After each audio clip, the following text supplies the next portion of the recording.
Saturday. And yes, happy Saturday. Welcome. So, Missed you guys last week. you missed them? I was not on the show last week. Yeah, I'm sorry. You're feeling better. Look. Wow. Yes, I am. I'm glad you're feeling better. Thank you. Thank you. That is good. Uh, So, what's up? I gotta send a text real quick. I apologize. Oh, yeah. So, today we figure we will talk about, what are they? Oh, holiday traditions. So, thinking, all right, well, the holidays are kind of coming up, right? So, what do you do? So, with that in mind, Yep. what was your tradition when you were itty bitty? T90. I was never this big. How long were you when you were born? I was zero. But okay, so growing up, what were our traditions? Actually, like I thought back and then I was like, oh wait, so You can't do before you were little. no. Okay. So back before my Aunt Maxine passed away due to cancer, Thanksgiving was like the biggest holiday, bigger than Christmas, everything, because all the Howells would go to her house in Pensacola, and she was like, how do you call it, the matriarch kind of the family. It's like everybody went to Maxine's house. It Was like, she the oldest of your dad's siblings? yes, she was.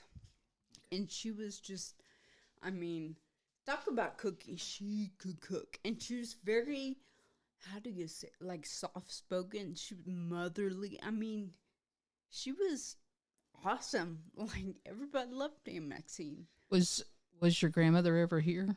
Or was she still in Honduras? Well, for part of the time, she was still in Honduras most of the time. But she did come back and she actually lived with Aunt Maxine. And when your grandmother lived with Aunt Maxine, was Aunt Maxine still like the matriarch? Did she like usurp your grandmother's position? Well, yeah, that was kind of interesting because she was not one to ever impose or just, she would definitely let Granny do her thing. But Aunt Maxine, so maybe even not the matriarch, but she made sure stuff happened. So we always talk about, a lot of families say she was the glue that held us all together. So how many people would be there? Oh, golly. I'm trying to think, like 20, 25, depending on how many kids. Kids as in your generation or your dad's generation? Oh, even lower than me. So I'm like, remember when I talked about being at the adult table? The big kid table, because I'm like, they did not let you actually get to the adult table until you're married. But isn't it just a matter? Surely to God, there was not one table that held all the adults, right?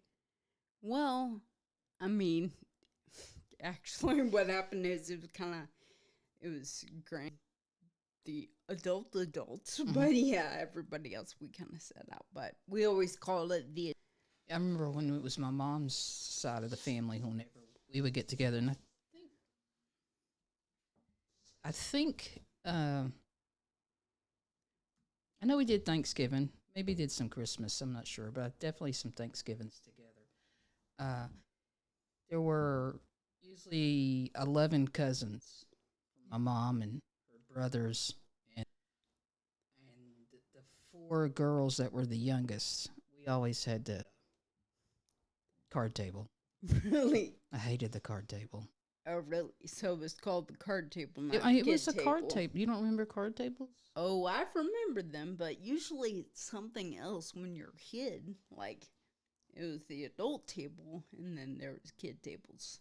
No, there was like the be comfortable while you eat table, and then there was the card table with the fold-up chairs. Yep. So here's another difference, huh? So that's what we. And if it was not with my mom's family, then we would always do it with I keep cutting out. I know. I don't know. I don't what know it why. is.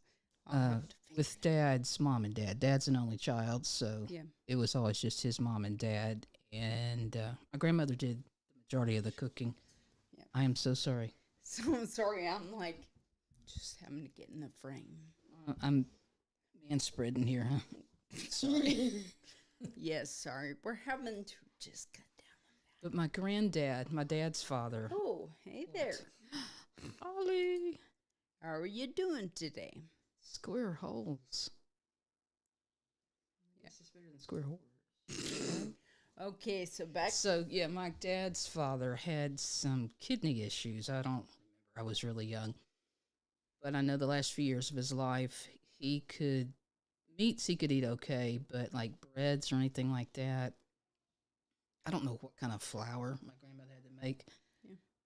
But whatever it was, the bread was always really thin and unsalted flour. Just nasty, nasty food. And I waking up the day after Thanksgiving, middle of the night, and Nanny was my grandmother, had made a pound cake.